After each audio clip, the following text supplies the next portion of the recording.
Should the voting age be lowered? November is quickly approaching, and with it, so is the next presidential election.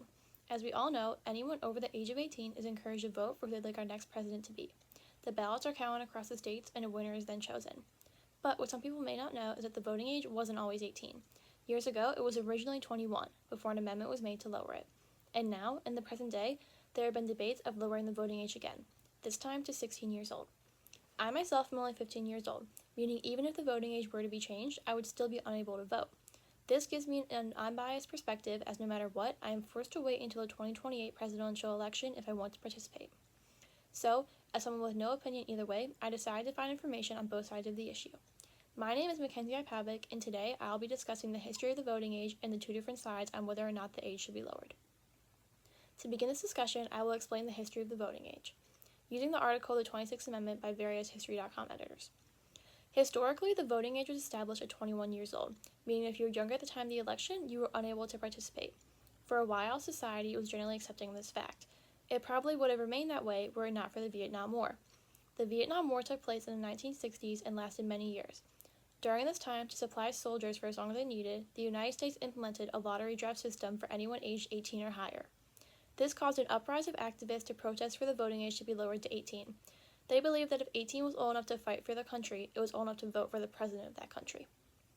Over time, combinations of slogans, protests, and movements paid off, and in 1971, the voting age was legally changed to 18 years old.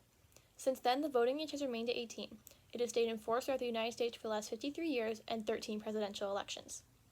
Now, with an understanding of how we got to where we are today, we can begin to look at the present-day events that are causing a new debate over the voting age to occur.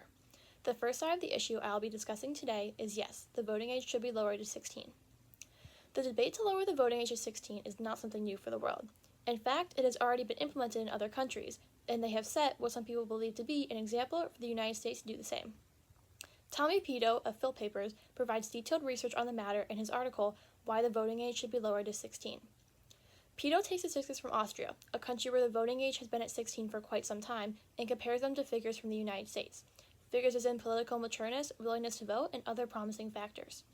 After analyzing this combined data from both the countries, he's been able to determine how voting at 16 would fare in the United States. Results available so far are rather encouraging for the supporters of lowering the voting age, in particular with the observed high turnout of 16 and 17-year-olds. The result of his studies show that many 16 and 17-year-old Americans in the United States will be willing and mature enough to vote. Eva Zegloids and Julian Eicholzer share the same result as Pito. In their NCBI article, Are People More Inclined to Vote at 16 than 18? They contribute the results of additional studies. Using information from an election in Krems, Zegloids and Eicholzer have been able to prove that 16 and 17-year-olds have a high participation in elections. Turnout of 16 and 17-year-olds was only slightly lower than the overall turnout of 62.6%. The statistic can also be shown in Figure 1 from the same article on the screen. The turnout of 16 and 17-year-olds being almost as high as the overall turnout proves that they are part of a higher participating age group.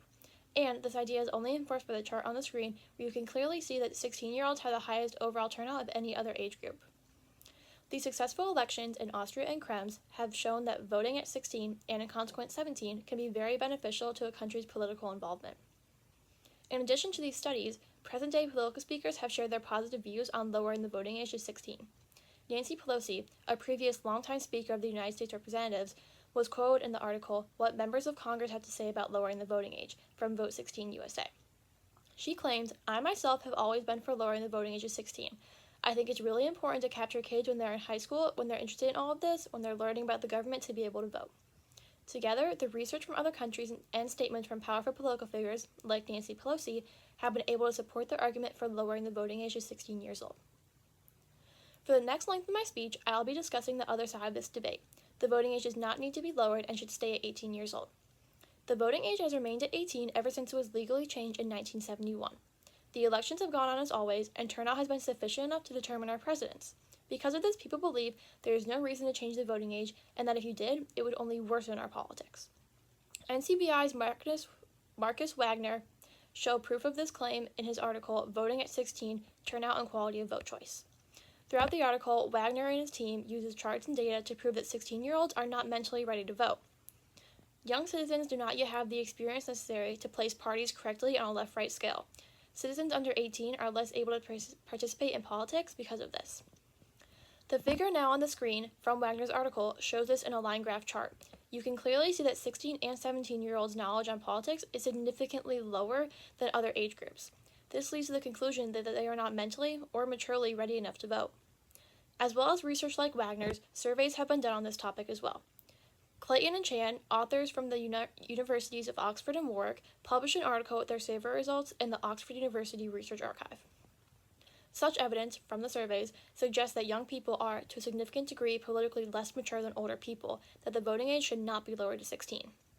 Parts of the public believe 16-year-olds are too immature to vote, and that they lack the skills needed to make an informed decision, something that has been proved throughout the studies and research I've already discussed for this side of the debate.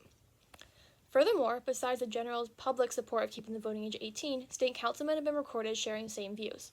In the article, 7 lawmakers' quotes on lowering the voting age from Newsmax, Tacoma Park Councilman Fred Schultz has been quoted stating, "The charter we have today is something that has evolved over scores and scores of years, and it's not something to be tampered with lightly."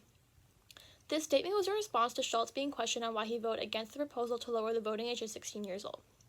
The research, surveys, and statements discussed in this portion of my speech have appropriately supported the side of the debate that believes the voting age should stay the same and remain at 18 years old. In conclusion, I hope this presentation was able to inform you on the history of the voting age and the two opposing sides on whether or not the age should be lowered, as well as the differences that make up those two sides and the reasonings behind their beliefs. And possibly, after watching this presentation, you will now be able to form your own opinion on the matter. Should the voting age stay at 18, or should it be lowered to 16? The answer to this question is now up to you.